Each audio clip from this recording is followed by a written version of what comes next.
Welcome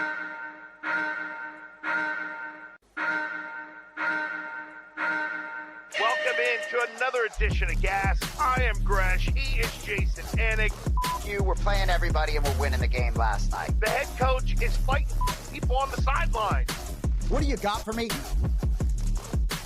I know you're a part of Tight Pants Society. No fucking play is that a gimme, right?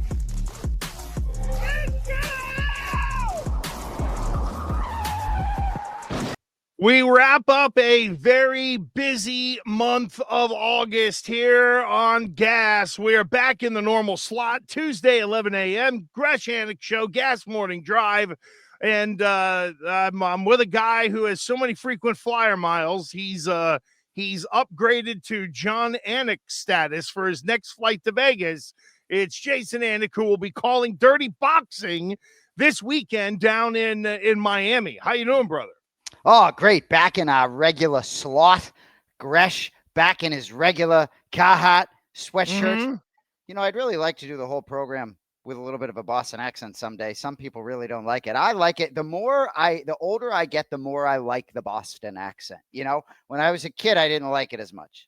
When people do the Boston accent, they go too far by trying to make every word have a Boston accent. There are only, as you know, certain words where the Boston accent really truly comes out. Exactly. Someone asked me to say Boston, Massachusetts, and I was like, neither of those words bring it out much, right? But I thought it would be fun at some point to have like a program, like a segment on a show where you sort of picked a word and said it in a Boston accent. For example, I think I was looking, I don't know if it was a college football score or whatever it was, but the team was Incarnate Word, right? Is that right? Or whatever.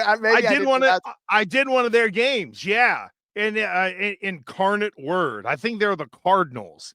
The Incarnate Word Cardinals. Yeah, you can exactly. Like, and again, if you do it with that and the rest of the sentence is okay, then you kind of sound like you might be from Boston. But I'm totally with you on that. And I know you have a big card Friday night, Dirty Boxing down in Miami. It's free to watch on YouTube. For those who don't know, perfect for the youngs. I just drove. We did the weekend trip to Pittsburgh to take the youngest, and I didn't get emotional. Well, it hit me a little bit because he's my buddy and we watch UFC and all that stuff, right? The first one, it was like, praise Jesus, you know, like hit you. Well, pretty close. It was one of those, you knew maybe there could be disaster. But with this one, you know, I said to my wife on our 8.5-hour ride back, where we did stop at Hershey's Chocolate World, though, tremendously delicious. And the stuff they have there is whack. Do you like peanut butter and jelly sandwiches quickly? Yes. Okay. Yeah. I think we've been over this. I'm anti, but you know, they've added a layer of jelly to a Reese's peanut butter cup. I had no idea that this was even out there. So we're walking around Chocolate World and I'm like, oh my God, is that like a PB&J in candy form? And like some, you know, nice Hershey's lady was like, why, yes, it is, young fella. You know, and they're like so nice there.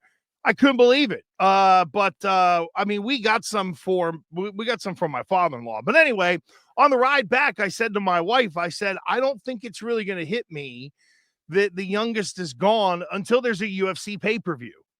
Because every UFC pay-per-view, whether we were putting the TV outside to light a fire and friends would come over, or it was just us watching in the living room, wherever he was in his schooling, there was always Saturday night when the pay-per-view's on. It's on at 6:00 and we're probably getting food or something like that.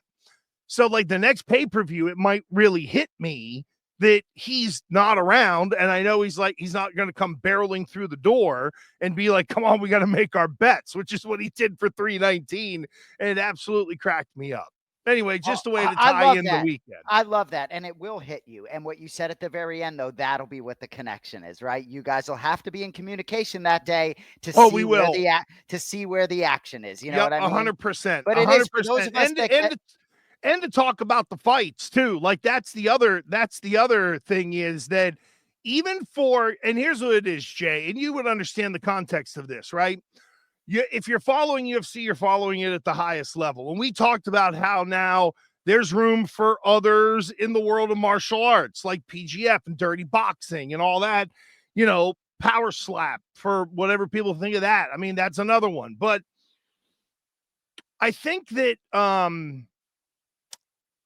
like for me, I'll still talk with him about the main event of dirty boxing, right? So it might not be the whole card, Right. but we're aware of the other parts of the fight game to where if there is something interesting that is at the top of the card, that'll get discussion. Whereas when it comes to us with UFC, it's all 13 fights end up getting some level of discussion. Well, and what's interesting, we talk about gambling, right? For the Professional Grappling Federation, for the first 4 out of the 5 regular season weeks, there were lines available on betonline.ag. You don't think I was all about looking at those? I didn't have a lot of action, but saw some opportunities maybe there if I was in the jiu-jitsu gambling world, but haven't seen any lines for dirty boxing this weekend. But what I will say, it really is fascinating to sort of cover grappling and then to cover a league in dirty boxing where it's punches, elbows, ground and pound to the finish, and that's it. So Friday night will be live at the Hangar in Miami. Jairzinho Rosenstrike in the main event. His opponent, Rob Perez, the Wolf from Worcester, Mass, is injured. So Rakeem Cleveland stepping up